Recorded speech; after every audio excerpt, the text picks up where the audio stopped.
Ekofo, frère Julien Israël, frère Dédé Parole, le frère James Kalamba.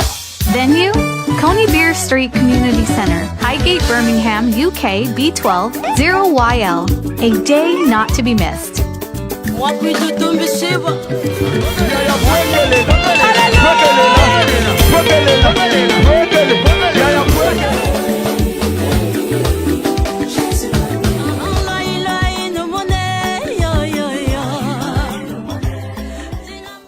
Ekofo, frère Julien Israël, frère Dédé Parole, le frère James Kalamba.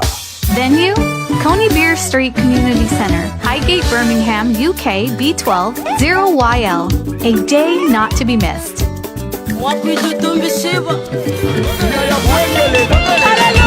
Gospel music career. Nazareth Life Ministries proudly presents Pastor Kiese in a live concert in London. On Saturday 20th of April 2019, 7 p.m. to 11:30 p.m.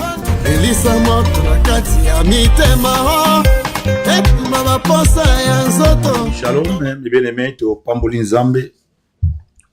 Nzambo ya sepela ki lelo to partager maloba na ye. Mayambo to partager maloba na ye to sambela. Yawe na bondeli ko recommander tango malamu na saloboko na yo. To benga kayo Nzambe ya bangolu.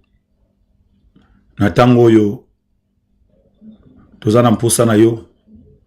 Kolo maloba na yo ezo esika na mitema na bato. Et produit ba fruit na repentance.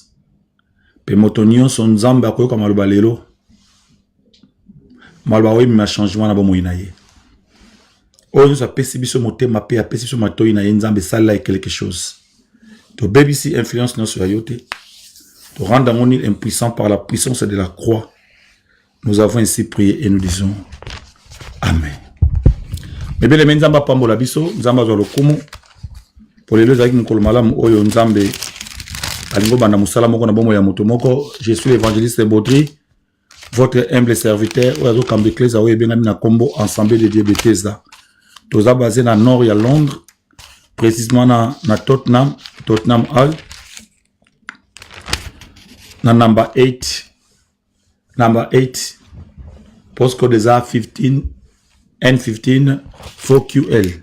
Toza wana chaque mardi pour l'intercession na biso. Pe tous les jeudis toza wana pour na kit la semaine. Pe chaque dimanche toza na kit ya biso louange pe adoration. Auto bandakango à partir à 14h30, 17h30. Mais bien aimé, osa les bienvenus, ceux qui osent l'esca ko sanganate. Tu que présence na yo, ezali pamboli pour nabiso. Et tant nyonso ozo na kati ya Bethesda, ozo ya ko pambwama. Poto mesana koloba na Bethesda kuna maise ningana kala. Yo ya kaka kota pe mona bola mona Nzambe. Mais bien aimé, Nzamba pambola yo. Oza motali pamboli lelo. Nazo ndimete bola Nzambe ezo kota na kata bombo ya moto moko oyo azo pesa biso motema na ye lelo. Pe moto nyonso azo pesa biso motema na ye aba na kondimete na nzela maloba na Nzambe oyo tema na monoko mobombo na ye évangéliste Baudry ke bola Nzambe ekotambola na ye. Mais bien aimé lelo eza mokolo malamu oyo moto moko abongi pona lipamboli na yebi ke moto ngo eza yo. Nazo kopesa programme na biso na Chemin TV. Toza chaque mercredi de 21h à 22h. Motonyon so oyo alandaka biso toza awa chaque mercredi na air na biso ya 21h ti 22h pour na gloire na Nzambe. Bana déjà ko partager ko benga motonyon so yebisa yake évangéliste aza déjà live na plateau. Pour na côté maloba Nzambe et na zondi malelo maloba lelo ezo pambola bomo ya moto moko na kanisi moto ngo eza yo ozo pamama na maloba na Nzambe. Je nous ai parlé thème moko eliko pambola bomo ya bato ebele. Vaincre les lois par les lois. kolonga mibeko likolo ya mibeko. Eza mibeko monsieur eza établi likolo bo moina yo. Oyo ozana posa ya mibeko musu elonga yango. Ce qui n'a parlé sur la loi, les lois est une règle de conduite imposée par une autorité compétente sous menace de sanctions en cas de désobéissance. Donc, mibeko, on les a imposés pour une autorité ou compétente. Mais tant que nous mibeko wana, moto nyozo azoto sate na mibeko azo mérité azo sanction moko à cas ya désobéissance. Donc désobéissance nyonso et produit aka kufa na kati ya vie ya moto. Pe désobéissance nyonso et produit aka toujours sanction moko na kati ya vie ya moto. Na sengna papa na biso eska soka ko pesa biso tishopo. Nous senti que moto eza na studio. Ce qui est possible, nous avons repambolo mingi. Tobibo est une règle de conduite imposée par une autorité compétente sous menace de sanctions en cas de désobéissance. Mais bel et bien, Tobi bien, ils ont la loi où ils ont établi dans toute chose que Dieu a créée. Il a établi les lois dans chaque domaine. Dans le domaine de Nyonso Nzamba Sala, a établi ça ba loi moko, a établi ça ba principe moko, oyo tango Nyonso mutuwana, a tosi na kacha ba loi wana, a tosi na kacha ba principe wana, moto wana aza moto nesengo. Et dès qu'on voit qu'il y a une définition est une règle de conduite imposée par une autorité compétente sous menace de sanctions en cas de désobéissance. Et tu vois comme on a la carte de la Bible. Le premier péché est venu par la transgression de la loi. Donc, péché, l'isuma liboso, oye koya ki na kati ya mokili, à cause de la transgression, à cause de la désobéissance, que l'isumu est kotaki. Na ningolo bela, tozan a deux sortes de loi. Tozan la loi établie par Dieu. Et tozan aussi la loi établie par le diable. Et ça, ma botte mingi kota na ba condamnation, oh le diable ça bloqua à cause de maloba. Mais comme on a deux lois oyo, loi oyo eza likolo eza loi ya nzambe.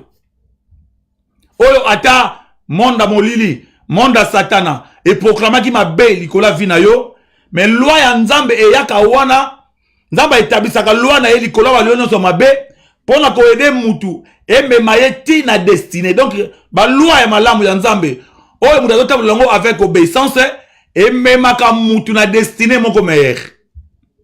Donc loi ya nzambe loi eza pona ko mema mutu na destinée moko za meilleur. Soki moto wana atosi avec obéissance et moto wana amoni bolamu na nzambe. Et to monaki transgresseur la loi et zo mema malédiction. Et so ngolo ba malédiction to ko la plus ba signe mingi ya malédiction. Ouais pesa mi na nzela ba loi et la défini dans la malédiction.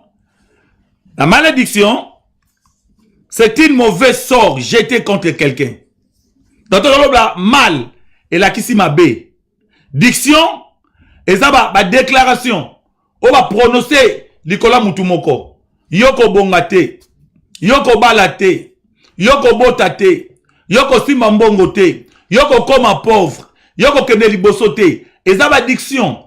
Oh bazo déclarer likola ya moto moko. Donc le malédiction c'est une parole. Et ça la parole oyo bazo boaka likola via moto. O bazo lakela moto moko. Tolobi nani azana droit yako maudire pe nani azana droit yako maudire. Ezaka kabatobi bale nzambe na moto. Bazana makoki yako lakela moto mabe. Et to mona na Bible nzambe to lakela moto mabe. Et to mona na Bible nzambe to lakela pe ni ya mabe. Tomona na Bible nzamba zo lakela pe mokili mabe. Tomona na Bible nzamba zo lakela mabele mabe. Donc, ce qui n'a pas, si la malédiction, et ça, mauvais sort jeté contre quelqu'un, en prononçant des paroles négatives. Donc, ça, ma kambo, ma bé, o bazo lo badikola via motomoko. Na kolo ma lo moko, ça négatif. Mais le lo, na yeko établi loi moko, ça dikola ba loi nyos. Loi ya nzambe na biso. O pa nyos condamnation ezalaki. Ata na kati ya libota. O tango notre condamnation ezalaki. Ata na kati ya famille moko. Soki ezalaki na ba loi moko yaki pona convaincre libota moko. Pour libota na baza batu na esengote. Mais tozala na loi o eza établi. O to bengi loi ya nzambe. O eza likolo ya ba loi nyos ya mokili oyo. Donc soki nzamba kangi. Moto akolongola. Po moto akokwesa azate. Donc, na lingi plus na lobela, c'est la malédiction. Et tout le monde a deux sortes de malédiction. Tout la malédiction individuelle. Et puis ça me capone à moto yemoko. Puis ça la malédiction vous bengi malédiction collective. Mais na lingi na lobela nous malédiction collective.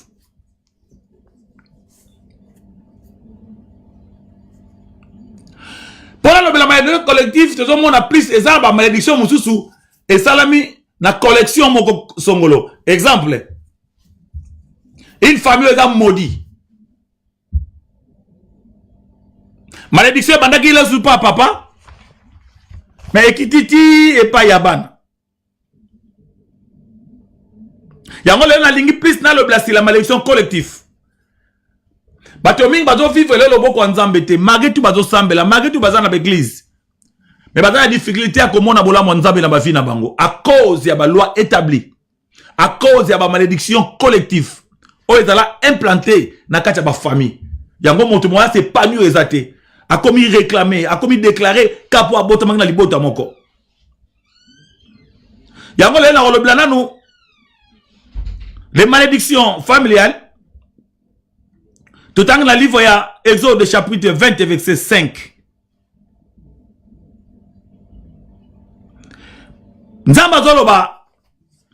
Je suis un Dieu jaloux qui punit l'iniquité des pères sur les enfants jusqu'à la 3e et 4e génération. Je suis un Dieu jaloux. Donc, j'ai besoin de implanté quand tu mutu ndenge nini tango mutu azotambula na désobéissance parce que notre Dieu il est fidèle et bien c'est lui qui nous a fait les promesses et fidèle donc nzamba sepela komona mutu plus na kati ya obéissance et l'obéissance n'est que ça la efongola ba porte no sali pamboli ya vie ya mutu pe obéissance n'est que ça la efongola banzela ya mutu po moto wana a vivre bolamu na kati ya bomo inaye au contraire il y a obéissance, c'est ça, désobéissance. Et la désobéissance n'est pas le diable à s'impliquer, à s'imposer dans la vie à moto. Pour aller la moto, na parcours, ya lipamboli, pe moto a atteindre des destinées na été. Il y a autant de temps dans le livre, il y a Exode chapitre 20, verset 5. Bible dit bien, je suis un Dieu jaloux qui punit l'iniquité des pères sur les enfants jusqu'à la 3e et 4e génération. De par là, de ce monde, malédiction collective ou malédiction familiale, et ça et ça la arbre moko généalogique oyo outil plus na puissance de moko ya famille on a message na chaque famille il y a la puissance ya makila oyo ganga kalakata libota nyonso mais ce qu'on va loi établie par le diable et quand dans la kata ba famille nengeni mais la ligne pour progresser encore tu peux moi deuxième exemple ya passage moko il y a malédiction collective. Pour la koyeba combien cette malédiction est atteinte à la vie à battu. Tout dans le livre il y a Jérémie. Jérémie chapitre 31.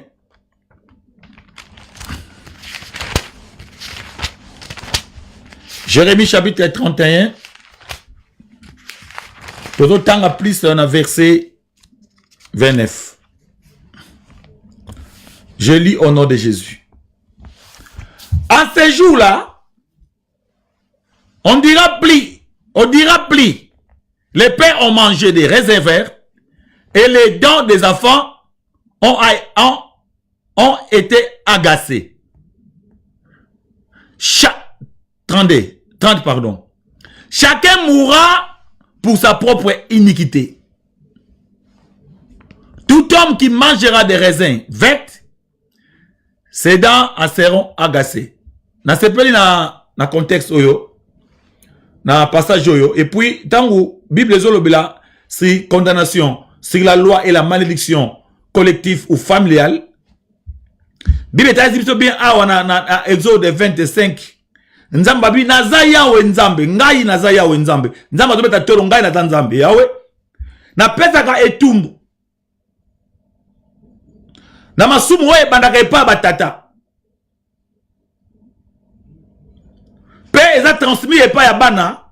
La troisième pe quatrième génération. Quand on dit malédiction et traversa ba génération est belée. Parce que, et là on est à dans verset 31, 30, dans Jérémie, Abi,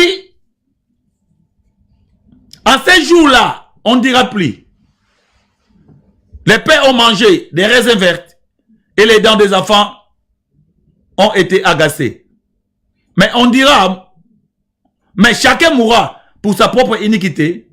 Tout homme qui mangera des raisins verts, ses dents seront agacées. Awa sikoyo, nzamba pe solution par rapport ya puissance ya famille oyo to hérité pa baboti na biso pe oyo konti na nzela makila. Alobi na mikolo wana na liko yoka teke balobi ke batata mutu balia ki ba raisin mais mino ya ban ne bezo pola. A pièce au solbité. Mais moto na moto akokufa na masumu na ye de lingolo ba awa solution moke pesami et pas ya muto ka kondima yesu lokola mokondi pe mobikisi parce que awa soko ndimi yesu lokola mokondi te mobikisi te okobima jamais na kati ya lien oyo ekangi famille okobima lango te parce que mutu de ça qui lisumu temo yo ebi yesu te oyebi nzambe te oza contaminé à cause na yango. Pour te dire, la ba famille nyonso dans la pouvoir pe puissance moko ya makila o egangaka. Yango tango na lobi na Exode 5 20 verset 5. Comment on a combien malédiction et outi na kati ya baboti? Lezu mwana moko abota maki na yete. Ba comment sibi ba conséquence moko boy oyo kutu yaka na gite na vie. Donc, malédiction qu'on qui jamais qu'on visite libota moko so qui cause moko ezate. Parce que awa na verset 20 cause ezaki nini? Ba papa mbasala ki masumu. Pa basala ki masumu ngo biso ozala ki te. Mais li sumu wana ti les gens réclamer mutu moko. Ole mto abota mine kutu lelo. Abota mpe na kisasa, abota mpe na poto. Mais le col la tête, arbre généalogique qui n'a bango déjà. Et fungula qui porte moko. Et transgressa qui loi moko yo. Oh, fallait, liboto mbe pas mama nango. Conséquence, on est comme qu'on atteint de ba génération na ba génération. Kaka po yo bota maki na kacha makila na libota wana. Donc par là, puissance makile zo ganga na kacha libota wana. Or, les malédictions ne peuvent pas visiter votre famille sans que votre famille donne aux esprits le droit de visiter à cause de l'iniquité. Donc, libota à mon côté. Donc, libota nyonso et peut accès. Et pas à l'esprit. Et visiter bango. Bien, petit droit. Et pas à l'esprit. Pour les visiter bango. Donc, à cause nango. À cause de l'iniquité, libota on est salaki. Fox wana yamabe et côté na kata libota. Parce que tête mutu moko et fongola déjà porte. Pour ma kamonyon oyo et ça malakacha libota.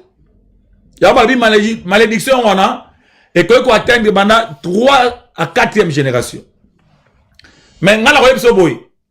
Ce qui malédiction est une génération. Maintenant, vous voyez, ok, bénédiction et avec ça comme génération. Oh, par là, mouton dans la silence est belé. Parce que tant que Bible le bien livre à Jérémie que ba papa ba liaki minu mais ba na ba do futa. Abi na lingi su langage on le vomate. Na lingi su proverbe on le vomate. Lingelo ba oh la sali masumu ye moko na kata libota ye moko buka soro na ye. Mais mouton ko sala passage. Eza mouton yo abota mi aza né de nouveau. Pe azondi ma yesu lokola mokonzi pe mobikisi. Aza na pouvoir na makoki ya ko bima na arbre généalogique wana parce que mutu de ces bébés ke ngolo banini. Malédiction o le kota na kata libota à cause ya porte moko o mutu moko fongola ki mutu ko za nani. Papa aime ça na ba pratique moko mystique. Papa na bino na ba pratique moko mystique. Papa na bino a invoqué l'esprit. Carrément le kola yoza na kati ya famille wana. Oza makila na ye. Makambo nyonso wana mabe, papa na mandeko sala. Yoko hérité yango. Obela kata libota moko. Ezalaki na chef coutumier moko. Ba pratique nyonso sala makala kata libota wana. Ata ko yo bota makina noté. Tangu so botami. Le quoi déjà chef coutumier moko azalaki wana ba pratique mystique et ça na kata libota na bino yoko hérité yango. Na kati ya famille bozalaki na magicien moko. Ata za mwana ba maleki na bino. Ata mwana tata mwasi na bino. Mais le col aza na kati ya famille bozana ye makila moko. Ozana makoki ya ko hérité yango. Donc force wana salaka nini? Force wana de salaka et même ma malédiction collective na kati ya vie ya muta cause ya moto moko kaka mais le cause na kati ya famille wana ozo buka ba conséquences moko oyo kané ko buka te ya le ngala ko yebisa yo mwana nzamba solo atalaka plus parcours na ye pe atalaka libota na ye alinga ka yeba arbre généalogique ya famille na ye mutu e banda nini basala nini ba komisa biso wapi po bato mingi le ba buka ba conséquences ya makambo bango ba yeba kité. En famille nyonso o ekodi saka. Makama mabe, c'est que ça na porte moko efungwa maki. Obe papa na bino azalaka un chef coutumier. Papa na bino azalaka chef de famille. Mais bien mais à principe ba kol bana yo oza chef de famille. Bato mingi ba mona kango ezaka normal. Mais ça l'intelligence moko butu. Olo su yo koyeba te parce que oza chef de famille ezala ba cérémonie. Et ça va pratique ou salamaka. Ba ko fungula nzu misilo sous ça yo yeba. O ko sala na force moko ya famille ya ba ancêtre na yo, o lem tous yo utilisateur liboso. Mais le kolo za chef de famille. Makila wana eza transmis tina vie ya bana na yo. Bato mingi ba papa na bazalaka ba chef de famille même na gisasa wana mais ayebi te papa na ngoza bo konzi moko boy. O yeba ngone ngeni. Na kisasa ezalaki na lupangu na bino bato mboka bakomelaka apa na bino. Donc papa na bino abokoli banankazi abokoli baneve abokoli bato nyonso na lupangu. Donc mutu to utaka mboka. Atata na ndekone proche propre za wana. Mais faut yaka na kata lupangu na bino. Donc bato mingi lelo baza malheureux à cause de la puissance de la famille. Ils ont réclamé bon moya baté belé. Mais la Bible lobby. To ko yo promesse proverbe wana te. Ke ba papa ba liaki raisin, parce que minu na biso nde pola. Papa, ngana yebi Yesu. Pa yo sala ki di sumu na ngana zala kité. Mais comment qu'on pénaliser vie na ngai? Et ça ba passage du biblique. Oh bana nzamba ko salela. Et pesa mika pona bato ba botami ya sika na Yesu. Oh bata ba né de nouveau. Je vous ai donné l'autorité de marcher sur les serpents, sur les scorpions. Ba pesi autorité la mutu wana nani. Mutu aza païente. Na mutu oyo abotama ya sika pe andima Yesu lokola mokoni pe mobigisi. Donc un païen soka a ça li vexé wana. Et ça l'influence mais on te Nicolas vina ye. Parce que ça abotama ya sika te coup de obia su milimo ba kanda coup de susu. Yango yo bongo ni motema oza privilégié. Yo bongoli motema oza avantagé. Na makambo ebele. Mais léo la lingina pesa ba signe. Bilembo. Oezo la kisete. Na kati ya malédiction collective ou familiale ou ancestrale. Ezana bilembo eza ko la kisete. Na kati ya famille wana. Moto moko pe obie bato ebele. Bazana kati ya malédiction. Donc il y a 6 signes qui indiquent qu'une famille est sous une ou plusieurs malédictions. Donc famille sous bakoza la na malédiction moko bien bazala ngo ebele. Okoye bango ndenge nini? Tongolo la première signe. Bible lobi la biso na livre ya Deutéronome chapitre 28 verset 28. La ligne au fond de la Bible, dans Deutéronome 28, 28. Ah, de total,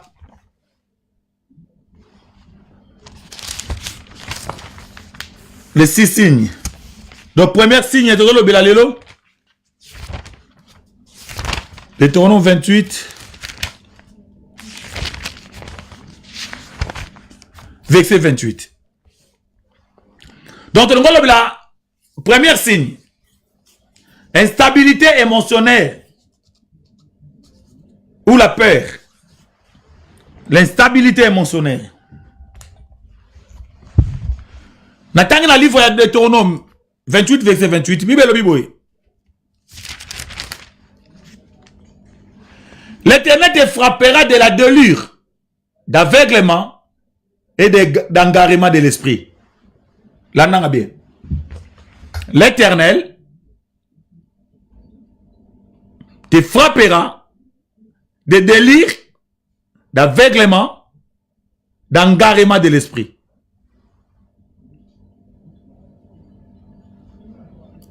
Est-ce que vous bien? L'Éternel te frappera de l'aveuglement et d'engarement. Nabi premier signe, et la carte de l'ibota, la malédiction ou plusieurs malédictions. Premier signe, c'est l'instabilité émotionnelle. Bible lobby, l'Éternel te frappera de l'aveuglement. L'Éternel te frappera de l'aveuglement. L'Éternel te frappera de delure, de l'aveuglement. Tant que Bible lobby, l'Éternel te frappera de la delure. Être frappé par la delure et l'ingolo banine. Être frappé de delure veut dire atteindre de la folie, des habitudes d'insensé. Delire yangona. Donc vous atteindre la folie moko boye, na attitude moko boye ya insensé. Et ça ma bota mingi bazana ba mentalité moko comprendre te c'est famille yo bakanisaka ndenge nini. Famille ba jisaka ndenge nini. Donc sous cette malédiction, les personnes sont difficilement surmontées par les émotions. Donc dans le béli éternel lobby te frappera de délire. Et te frappé de délire et ngoloba atteint de la folie. Des habitudes insensées. Donc, nakata ya malédiction oyo, au monde en moto, difficilement, pour au monde en résoudre la malam. Donc, on comprend déjà la famille moussous. Dans un niveau où il y a incompréhension, on comprend d'un côté. Tout le monde a dit ça. Biso zaka na lupango ngoka bangala baka pembeni na biso bangala wana bango babundaka na nosima bayoka explication. Donc so on a un problème. Ato yibe loko. Sala makasi kimaka kota na lupango wana. So kota na lupango wana o sauver. Bango mama bango bunda. Babundie me retourna non. Ezaki ndeni likambo. Donc awa dans le beli. La première c'est une stabilité émotionnelle. Ah, de zomona, nakata libota moko, habitude moko insensé. Donc, réflexion à batou, il y a famille où on a des pratiquement différents. Donc, beaucoup comprendre que batou va raisonner à n'engeni. Et ça va signer malédiction. Donc, baza na problème pour bakata likampo na faveur abatu mususu. Ata bango baza na faute. Bandi maka jamais faute. Donc, famille moko okombo était bakombo na makamundenge nini. Okonda na mwana bango na libala, mwana za ko se comporter mabe. Aucun famille expérimentale là. Talanga mwasi na ngai. Bako tombo kla na ndenge mo bi mwana bango za faute dité. Azalaka na raison. Parce que eza eloko moko eza na kati ya makila. Déjà bato ndenge wana. On peut comprendre que baza na bitidi moko tellement ba sensé, baza na problème ya ko comprendre même mutu avec facilité. Ce que bato ndenge wana. Ba vaka na kata ba tout bena ba des autres.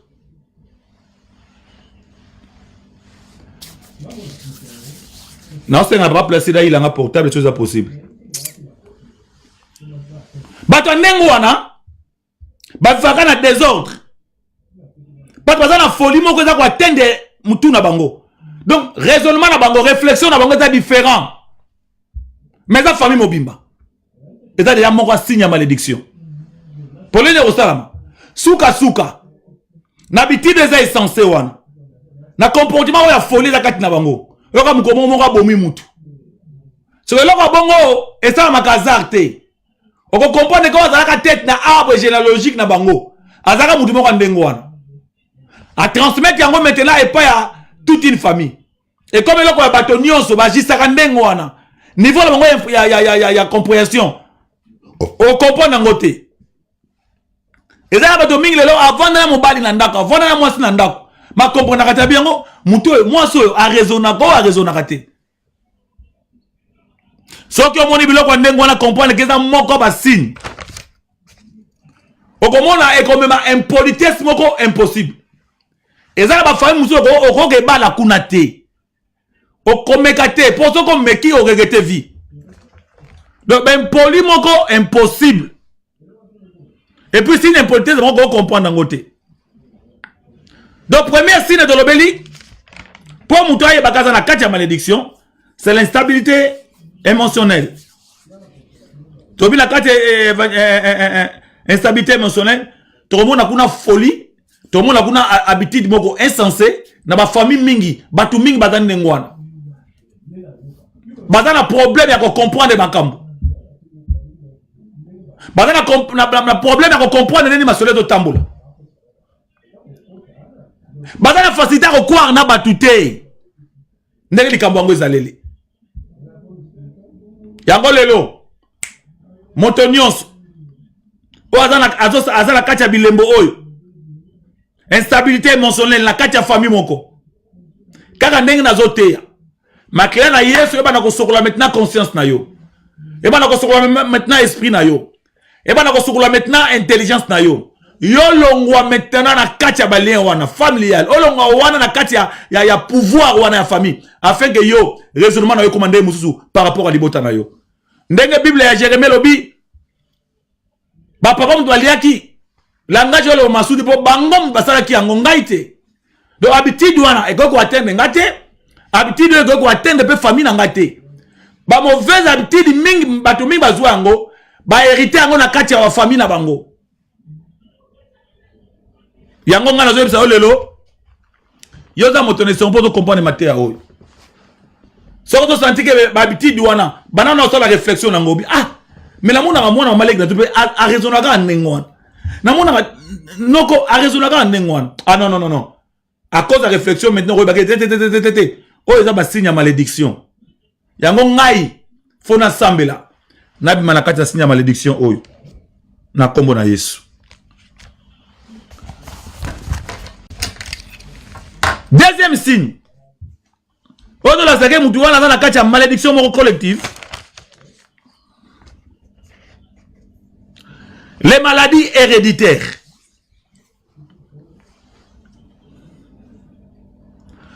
Totangi na livre ya Deutéronome 28, 21, 22. Papa plastique n'a pas sa portable, please. Deutéronome chapitre 28, 21 à 22.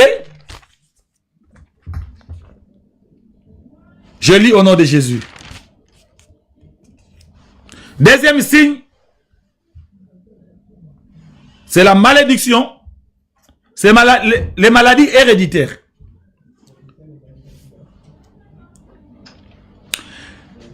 Je lis au nom de Jésus. L'Éternel attachera à toi la peste. Alléluia. L'Éternel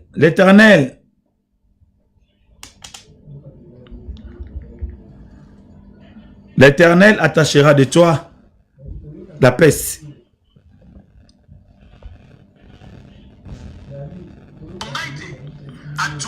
Alléluia. Volume Samouké.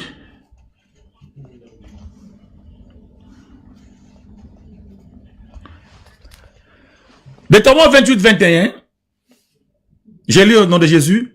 L'Éternel attachera à toi la peste jusqu'à ce que tu consignes dans le pays dont tu vas entrer en possession. L'Éternel te frappera de la langueur, de fièvre, yoka, de l'inflammation, de chaleur brûlante, de déchèchement, de génisse et de gangrène qui te poursuivront jusqu'à ce que tu périsses. Olandi? Le Seigneur attachera à toi la peste. Ou on est dans la punition. Malédiction, on a besoin de sakali colère, ya motomoko. Malédiction, on a besoin de sakali bosso, ya di botomoko à cause ya désobéissance. Alobi, na côté na peste. Ba fièvre. Là, c'est un passage, on a 22.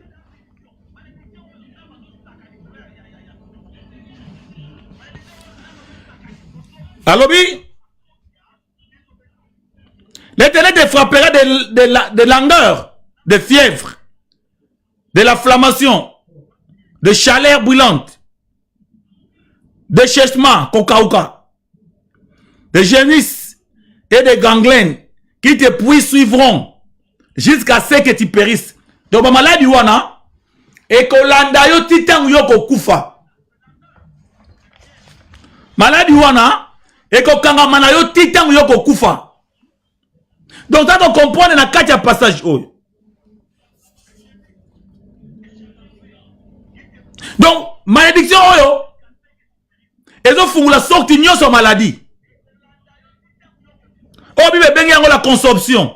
Donc, est-il une maladie destinée à te consumer tous les corps? Donc, et ça maladie, et ça destiné pour essayer qu'ils s'en sortent dans le mobimba. Donc, la maladie démoniaque, elle toujours dans la famille. La maladie mystique, elle est toujours dans la famille. Donc, la maladie, elle est pour la consommer tout corps. Nous avons nyonso, mobimba tout na yo. Donc, maladie, elle est molili. Batangi yango awa, bataba bi peste. Peste za nini? Peste za maladie moko boye. Et yaka na ta moko boye, batu basatanda ki nango te. Donc maladie otanga yaka mba moko eko frapper. Et frapper mutumbala moko.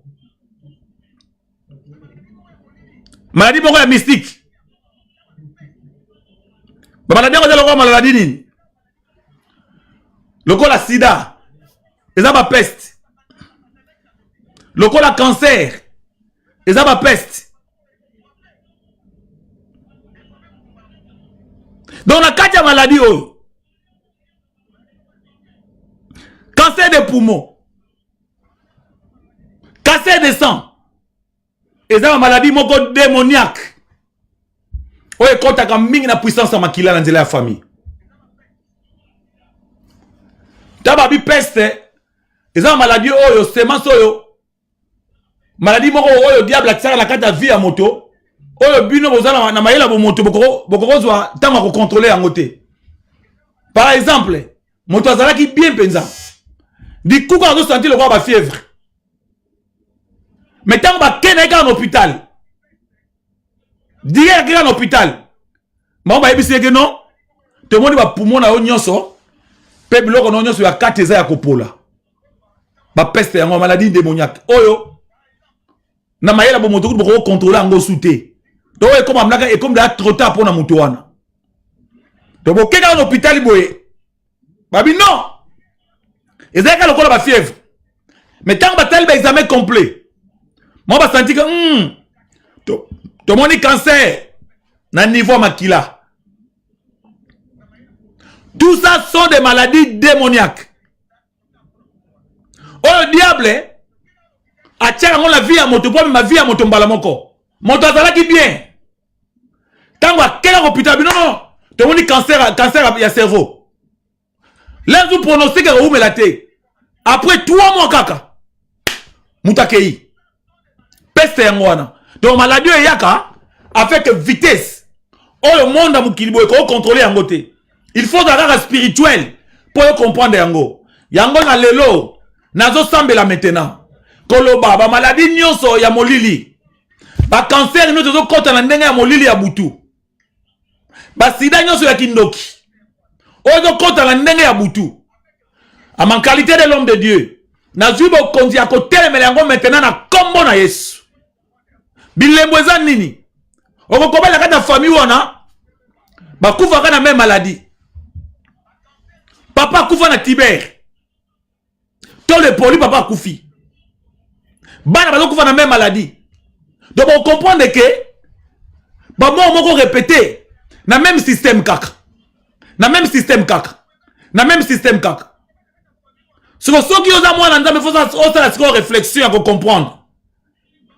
Pour ni maman kufa ki na sida. Leki nanga wala nda kufi na sida. Mais ba kufa ne comprendre même mutu azara ne ndumbate. Taba ba sida kindoki. Sida kindoki pesa mangane nini? Bazo ba sida kindoki za mutu sangane pe na mobilité azubi sida kindoki. Oui ko sala mape. Mais la plupart ya ba sida kindoki za kaka mutu sangani na mutu. Et ngolo ba nini? Diable a préparé nzela na ye na kimia. Pour kuta zoka na mutu moko sida. Ozana mutu mobuluté. Osabe mobuluté. Mais na mbala moko pe na mukolo moko. Ka yo meka ki yango yo kei. Et salama ki lemtu na volonté na yote. Mais c'est là qui diable. Diable ta contrôler ba pensée à mutu. A même mutu vers attachement sexuel. Na moto diable a proclamé ki na nzela na yo. Ale mutazu sida kindoki. Mais sida kindoki za ke mutu aleki na relation sexuelle te. Et ça ba sida o essaye pesa bangana ndenga mulili. La plupart ya ba sida ya ndengo wana pe ba transmission ya maladie ya ndengo wana ya cancer et pesa bangana kati ya bandoto. Na kati ya butu moko olali olota ndoto bazo tia yo tonga. Et loko lote sa makana nzela ya tonga na nzela ya makila. Et bien ma maladie moko démoniaque transmissible pendant la nuit. Pour na ko détruire vie ya moto mala moko. Et comme on a maladie wana bon moto e ko contrôler yango te. Mais ngana telemi lelo. Mais bele me yango fo kumisa kanzambe. O le kale msula mibale belé. O le kate basi belé. Mais nzamba épargna yo ozwa sidate. Po nzamba zalaka na mission ko sala na yo. Mais la plupart ya bato mingi o monaka. Ba kufa na kati ya maladie oyo héréditaire. Oh, il y a 4 familles. Donc, la 4 familles, déjà, c'est moi, c'est pour que personne ma maladie, wana. Allez, diable, a fait un lieu sur un là, où tu as un mouton, bon, pas même sa vie, na yo. Mais la télé, koloba yo, on koufate. Na télé, koloba yo, on koufate la maladie démoniaque. On se dit, ça, la mana 4 nzela, ma clé à famille. Pour me abon, moi, yo. Baba, la deux, on l'a na boutou. On doit sentir, on dirait, peu me comme yo moukousse. En réalité, maladie mingo est transmise pendant la nuit. Dans le domaine de sorcellerie, on va sentir en dans bandoto. Ngana mona moto. Alali. Alors tandoto ba tie tongo na mutu. A comment sentir mutu na epasi. Tanga qu'un hôpital ba yebisi que non, aux la cancer de Timère. et bandi sika. Mais na butu wana ya lota ki ndoto batie tonga. Yango mwana nzamba stolo na domaine la basonge. Zalaka makasi. Atoko ngaka bandoto te. Soko loti ndoto moko koma yango na papier. Na tongo soko la muki sala prière. Teleme la puissance Seigneur Swan. Donc peste eza maladie oyo et quand tu as vie à moto, oh ma yela moto ko contrôler en côté. Donc diable a tini mu pe mo boye. Beaucoup doit tenter. Vous avez une fièvre, beaucoup l'hôpital non, bah pour moi poli. Et bon, et là on est ça la kandengo wana. Tango ba kena moto a senti que na fièvre. Non senti ba fièvre mozo kitate. Na repesa moi na nzambe nyoso conseil. Kokendaka jamais l'hôpital à munene. Pe kokendaka jamais pas JP na yo. So ki yozu tango libondelité pa nzambe. Parce que mon médecine 600%, 80% va travailler dans le monde moko ya molili. Et à chaque hôpital, et ça va ange oh va planter dans l'hôpital, on va ange chéri. Ba ange wana ba ange ba comme sa situation ya mutu grave. Ba grave sa situation ya mutu moko zaki malade. Au hôpital, mutu pasi. Mais quand ba continuer au cas de l'hôpital, quand on l'équipe place wana. Ba ange chéri ba bandi musala. Quand ayo est commis aggravé. Citation ayo est commis aggravé. Moi contrôler toute citation ayo exaté. Quand maman ko changer. Au moment maman ba ina bonbon mais tie mutu papa. Kai donc la vitesse. Diable a continué maintenant achever vie na yo. Mais ngana biso yo za mwana nzambe. Malade opo ebomaki papa na bino yo ke bomayote. Malade ebomaki yana yo ke bomayote. Malade ebomaki leki na yo ke bomayote. Pona bino maladie wana nyonso na kata libota na bino bokufa kana même maladie, même situation ya cancer. Pourquoi ba maladie wana nyonso? Tango zo banda e bana pona bandeko na yo bakufa, mais to banda pona yote.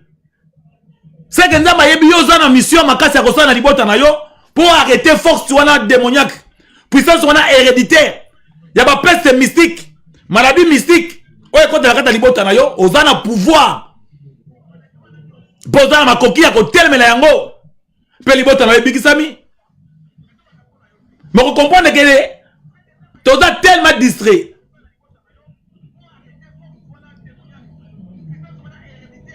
Mais ben maintenant oyebisa yo, diable aza plus intelligent même.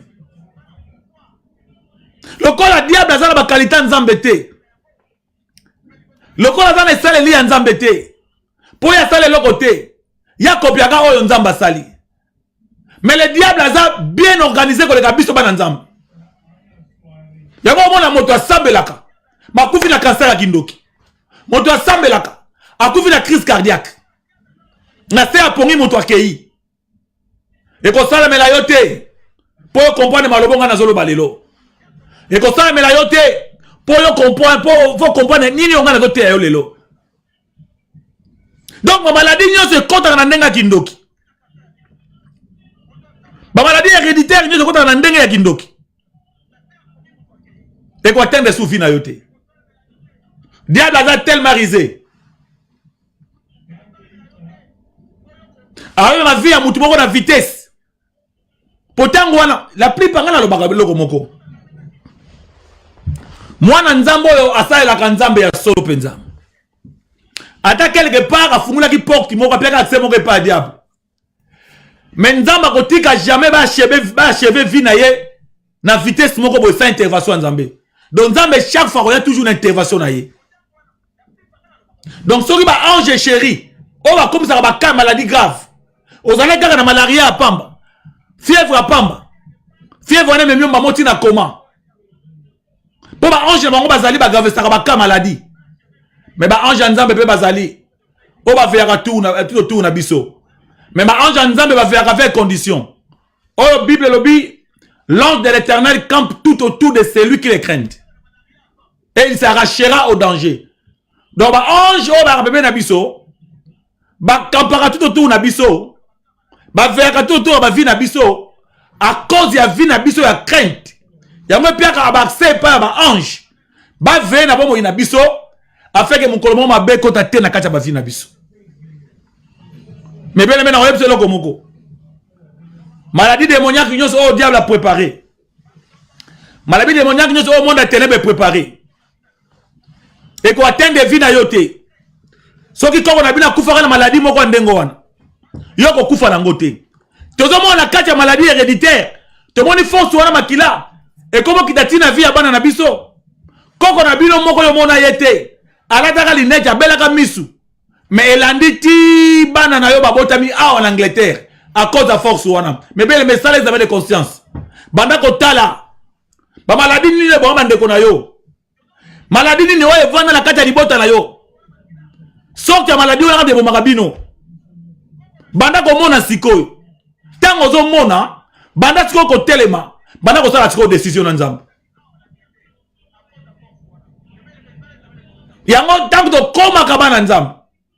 To sala kamakasi. To bimana arbre généalogique wana. Arbre biologique. Oya famille. To sala attaché maintenant la arbre généalogique oya Yesu. To kota maintenant la carte de descendance ya Abraham. To changera notre modèle de vie. Yango wana tango bimina arbre biologique. Poko na arbre spirituel. Même akila oza na kati nzoto na yo. Eza sous makila ya bayanzi te. Eza sous makila ya bangwaka te. Eza sous makila ya basakata te. Eza sous makila ya baluba te.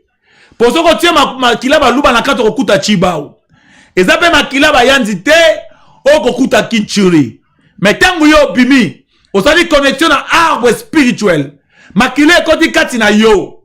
Eko makila Yesu.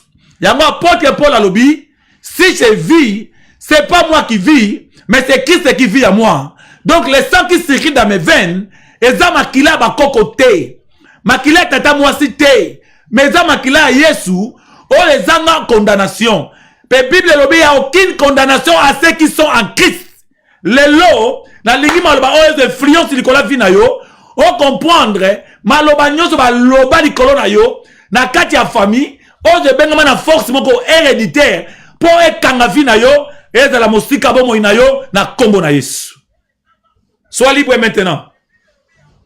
Sois libéré maintenant. Ya moi tant que moi na nzambe, faut en avoir principe.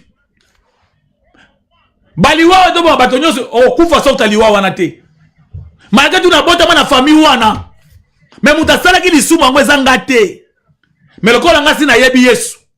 Lokola ngasi na bota mi ya sika. Na zu pouvoir ya ko menacer force nyonso akata li bota na ngai.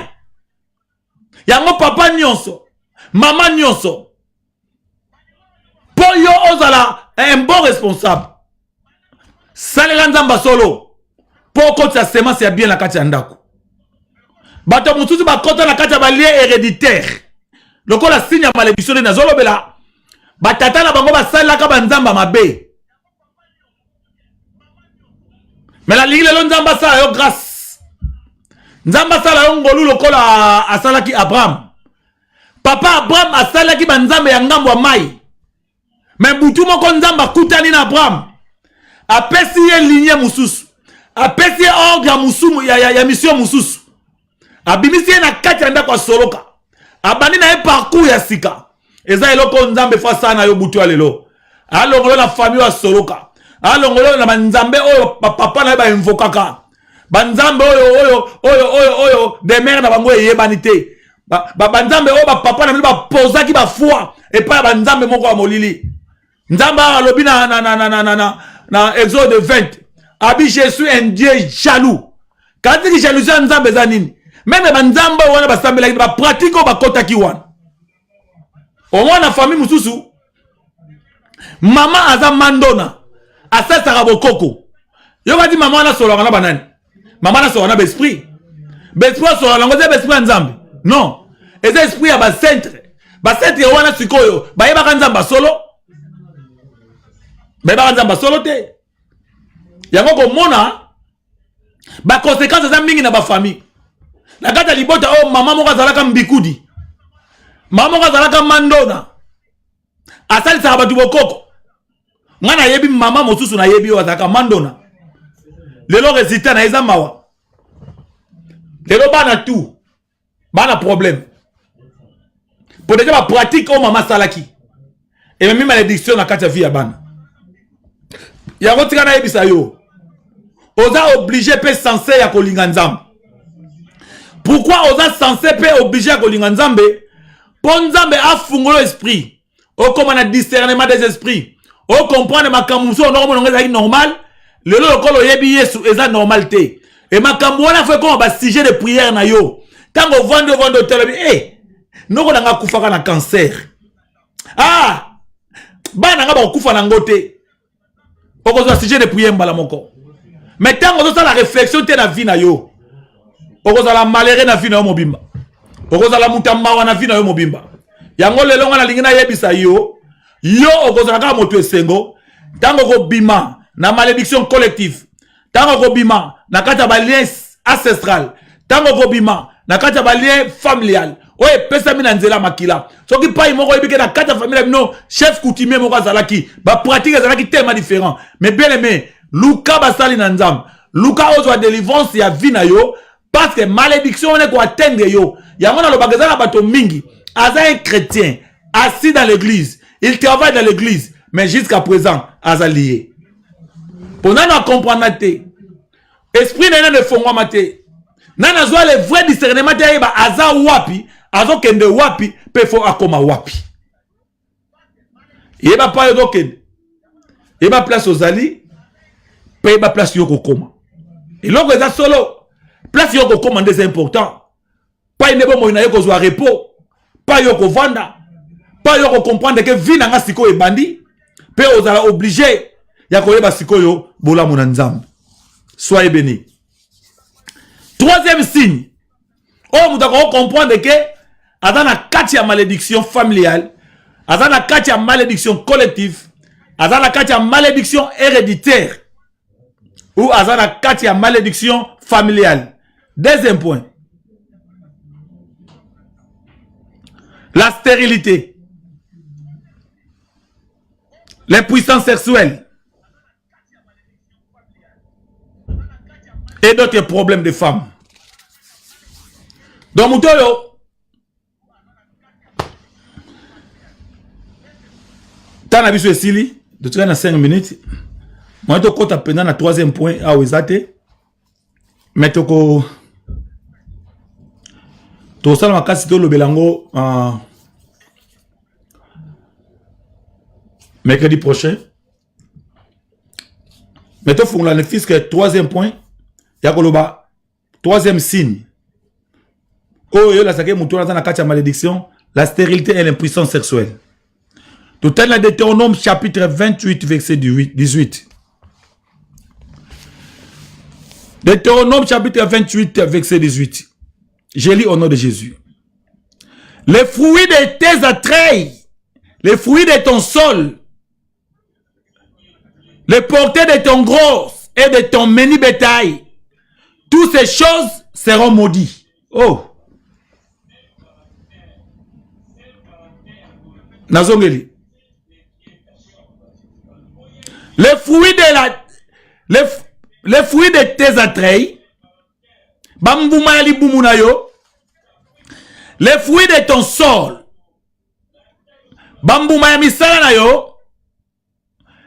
les portées de ton grand et béni bétail, toutes ces choses seront maudites. Malobi, mbuma ya libumu na yo, misala ya mabele na yo, nyonso ekozala maudit. Et cette malédiction cause na ngweza kaka désobéissance à transgression en place moko. Oyo moto yemo ka fungula ki porte. Tamba olo les fruits de tes entrailles, de son porté, de menu bétail, toutes ces choses seront maudites. Les problèmes, ezanini. Tamba lo bili a fruit de tes entrailles, tamba lo bili entrailles, na hébreu, libumu, et là ici, beten, ça veut dire bête ngolo bata obi atrei baza ko associer les saints mabele tant bazolo bela les attraits tozolo bela poitrine ya mutu tant tozolo bela des attraits tozolo bela libumu pe tozala allusion ya production nyonso oyo ezalaka na kati ya libumu ya mutu na kati ya libumu tozala makambo ebele mutu po aza na baregle moko douloureuse eza na kati ya libumu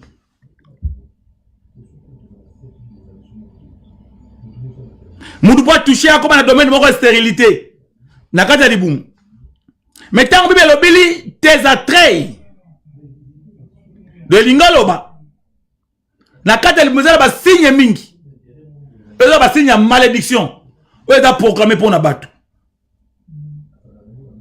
mingi na nzoto ya basi okomona bainfection ebele okokuta fibrome relation sexuelle douloureuse la stérilité la fausse couche kyste problème des reins donc ezala makambo ebele na kati oyo eza lokola basigne moko ya malédiction yango bebeleme nzambe asunga biso mercredi to continuer na troisième signe yango ekoyede biso toyeba kocomprendre epai wapo biso tozali mpo lobi na bavi na biso tozwa décision ya kobakisa su kolinga nzambe na bomoi na biso mpe ya kotravaille encore makasi mpo lobi tokɔta na repos elongo na nzambe tika nzambe apambola yo tokutani na bino mercredi prochain na même heure na chaîne na biso ya DA5 nzambe apambola biso tomonani mercredi prochain pour la gloire de Dieu. Bonne nuit et bye bye.